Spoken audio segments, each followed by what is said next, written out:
Vogel. Ultor's behind this, I know it. Ultor and the Saints haven't been enemies in years. You really think he's responsible? You don't know him like I do. The boss put him through a window for a reason. The reason was the boss was kind of fucking crazy back then. That's a fair point. You know how much easier this would be if we just found a car? You know how much easier this would be if you just gave me a second?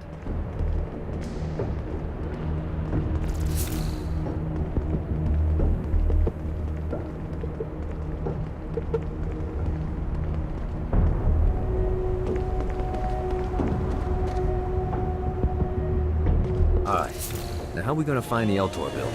Biggest building down here, giant Ultor sign on it. I don't think this is a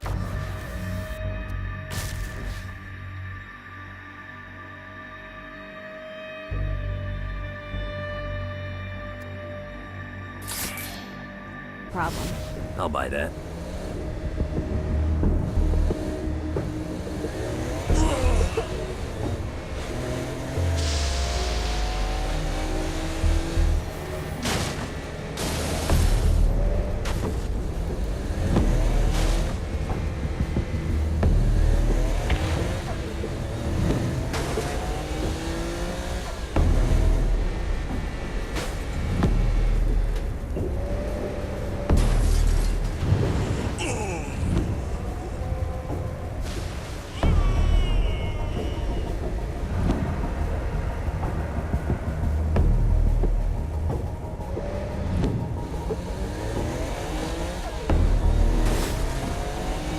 Look at us. Kinsey Kensington and Johnny Gat driving together on a birthday adventure. Are you always this excited? Generally, I'm a misanthrope. I get it.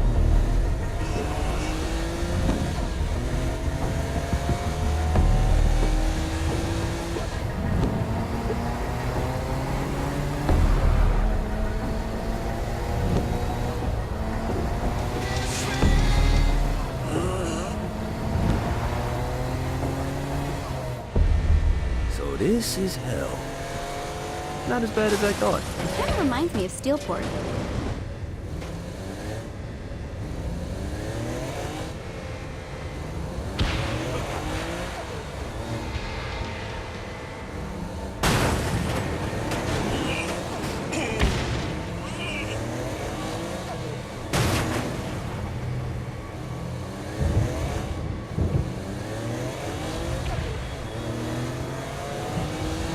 So, what's the plan? Oh yeah. I'm gonna shoot him in the face unless he gives us the boss back. What if Dane doesn't have the boss? I'll probably still shoot him in the face.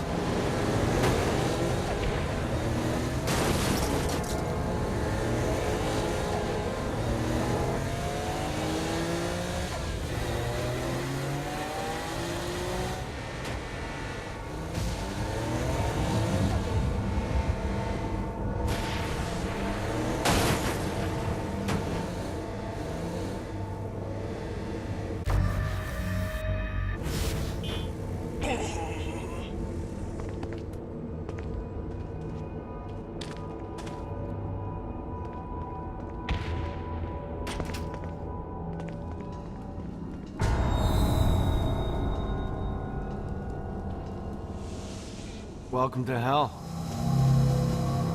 Shouldn't you have a receptionist? Such is the plight of eternal damnation. I have a feeling you didn't come here to catch up. Let's talk in my office.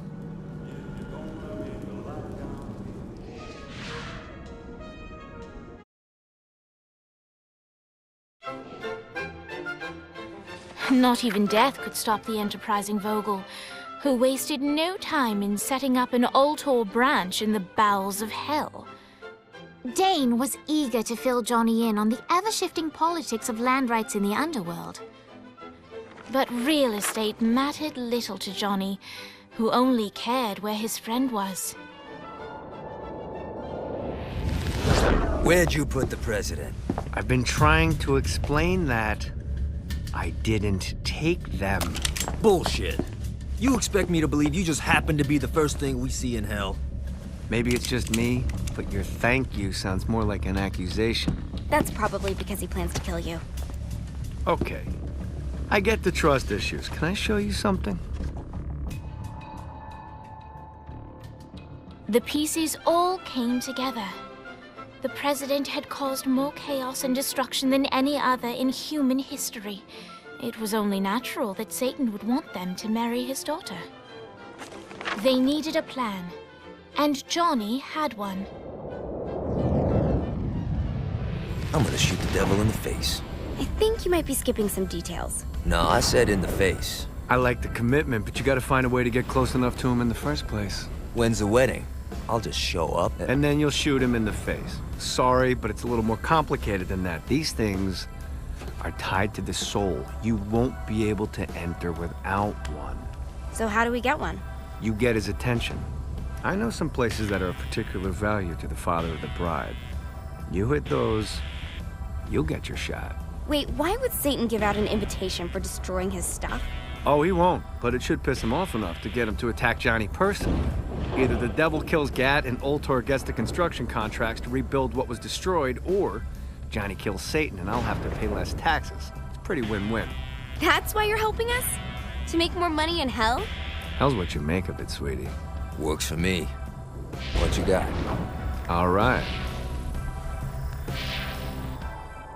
Satan had entrusted the day-to-day running of Hell to 5 archdukes, and Dane knew how to find them all. But beyond that, not everyone in Hell was content to go along with Satan's status quo. There were others who shared Dane's ambition for power, and the Ultor mogul knew that the key to unseating Satan lay in gaining their aid. But before Johnny set out to wage war against the Prince of Darkness, Dane had one final gift, an artifact that he had spent fortunes on. Lucifer's cracked halo. This holy relic granted Johnny the majestic wings of the Morning Star. However, he still needed help in learning how to use them.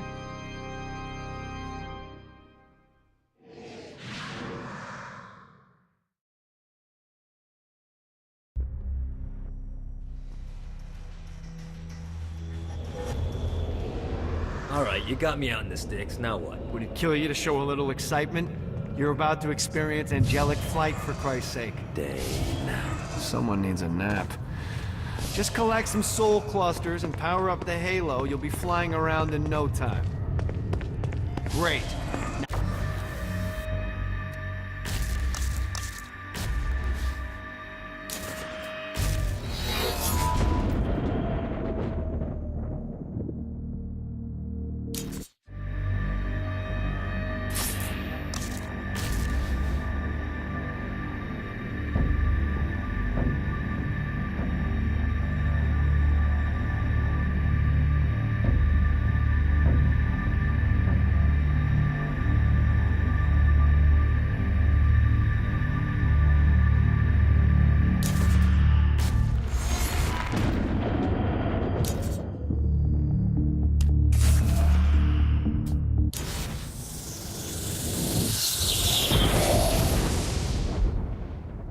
Alright, let's start slow. Try to jump over to that next island. Also, the longer you charge your wings before jumping, the further you'll go.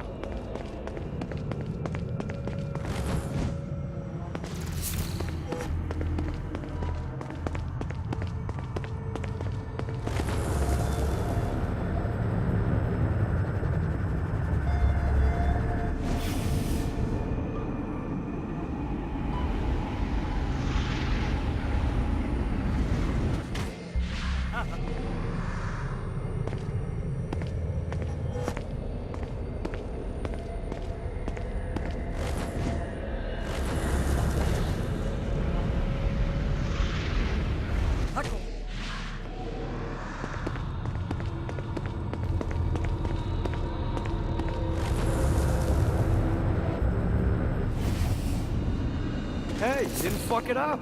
Good job. Now get up that cliff. Don't worry, if something looks too high, just keep on jumping off the wall. Remember to charge your jumps if you want to get up the cliff faster.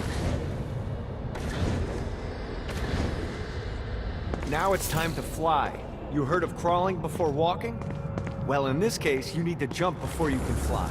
Launch yourself in the air with a jump, and then hold your wings out to glide to that next island.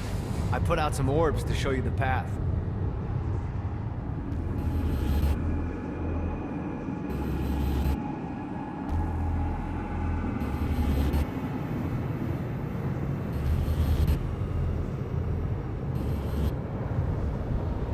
You'll have to dive to reach the next island. Do that by pointing your head down. Don't worry, the rest of your body will follow.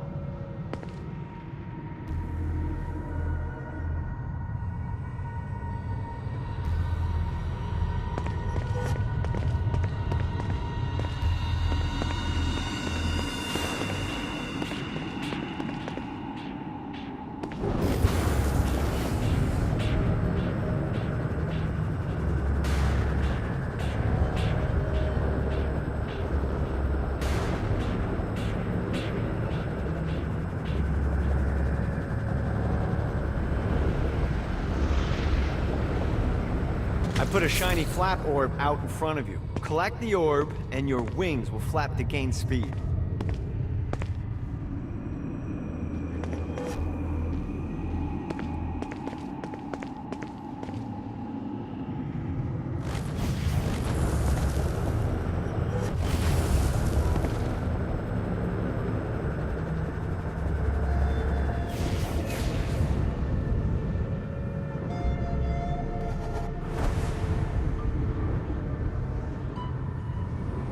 All right, now try flapping those wings on your own.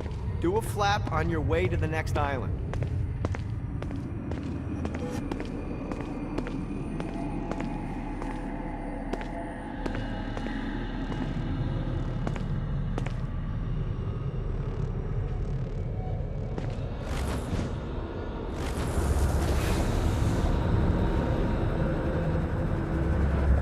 Let's see what these things can do.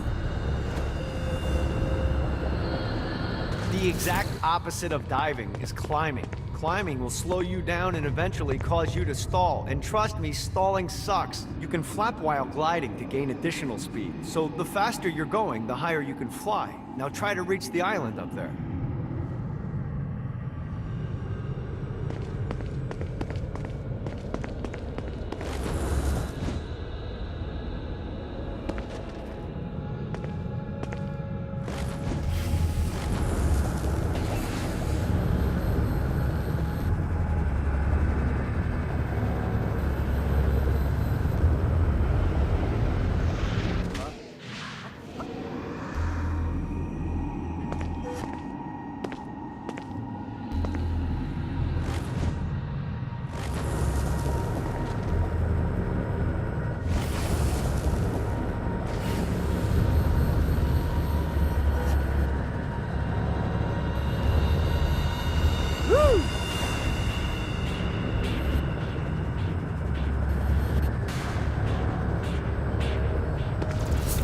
All right, time to take the training wheels off for the final lesson. Flying takes stamina. If you run out in midair, you are going to drop like a rock. A stupid, stamina-less rock. Last island is right under those lava falls. Notice how your stamina drains the longer you glide.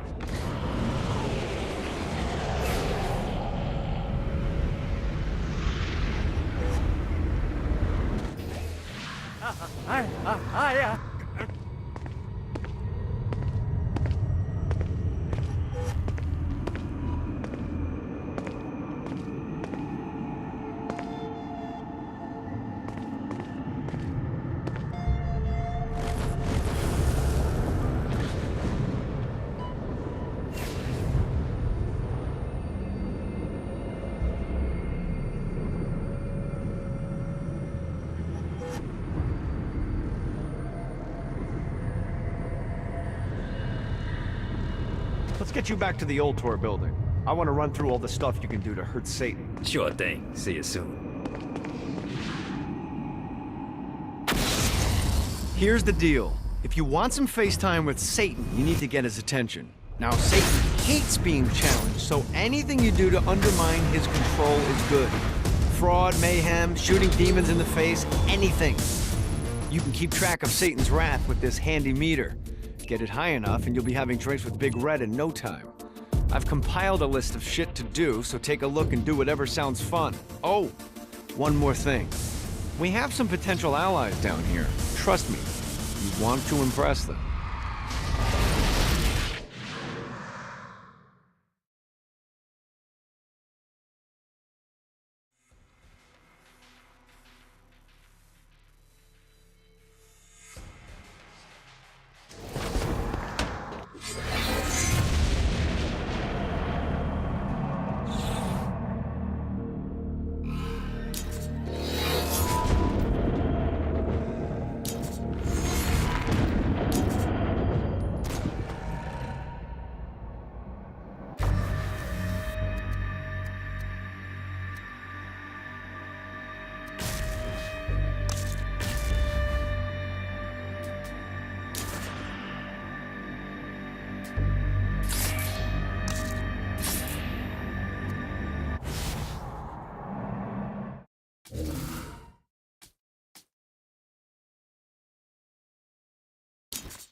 Lights up.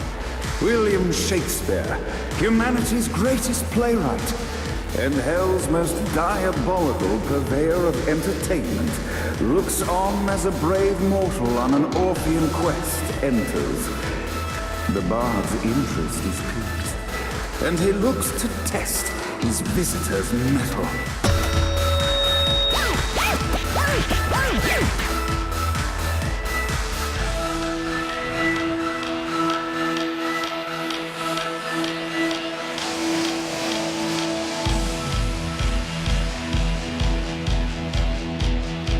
The masked tragedies were used to enemies cowering as they approached. But soon they realized that they faced a foe with courage and nobility, traits uncommon in the fires of perdition. Who's next?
Exciting incident resolved. The time had come for rising action.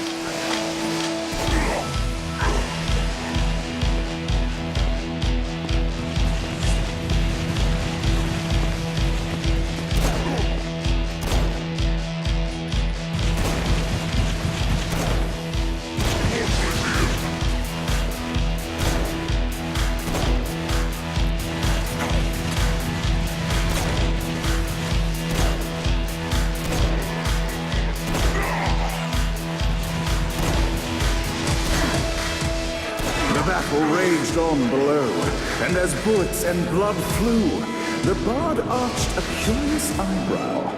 Could this mortal be the exact thing that Shakespeare needed?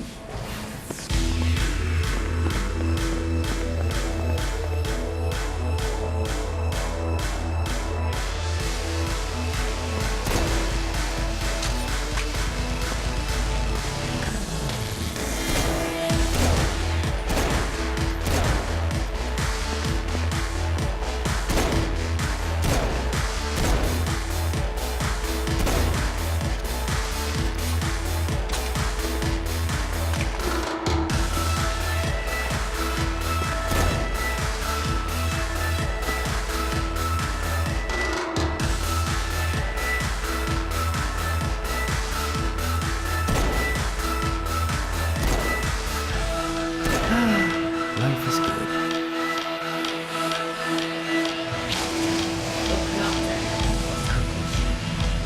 This battle is far from over, mortal. Arise!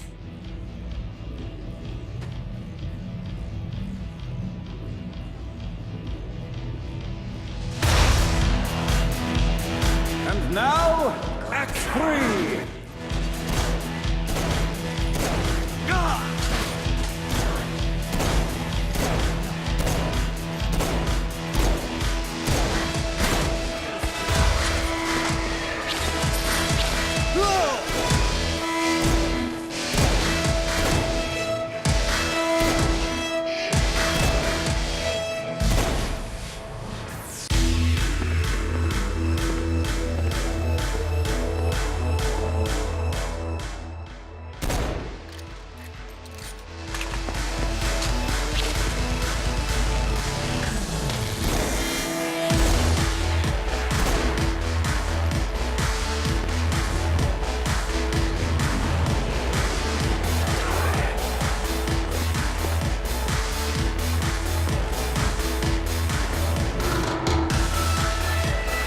Got a touchdown.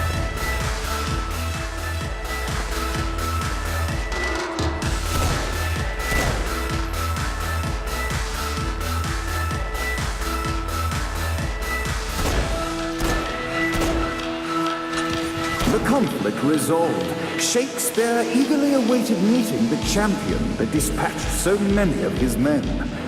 Undoubtedly, they were here for the bard's aid, and while happy endings were not a thing found in Hell, Shakespeare always had a soft spot for comedies.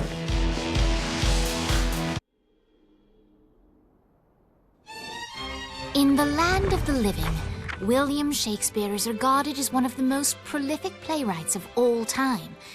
However, to the denizens of Hell, the bard is seen in a far different light. After selling his soul for fame and adoration, Shakespeare served in Hell as Satan's spy master general. In doing his duty, Shakespeare would punish the souls he was investigating by forcing them to perform in grotesque passion plays for Satan's amusement. But in a Twelfth Night-esque twist, Shakespeare found himself living a double life. While he projected an image of cruelty, his heart was as soft as Jezebel's. In secret, he would tutor her on the classics and act out the works of his mortal days. When Satan found out, he cast Shakespeare out of the palace, believing that the poet would be tormented by the populace of Hell, far out of Jezebel's sight. But Satan had not counted on the bard's cunning. Embracing his persona of master torturer, Shakespeare and his followers, the tragedies, took root in the entertainment district, biding their time for revenge.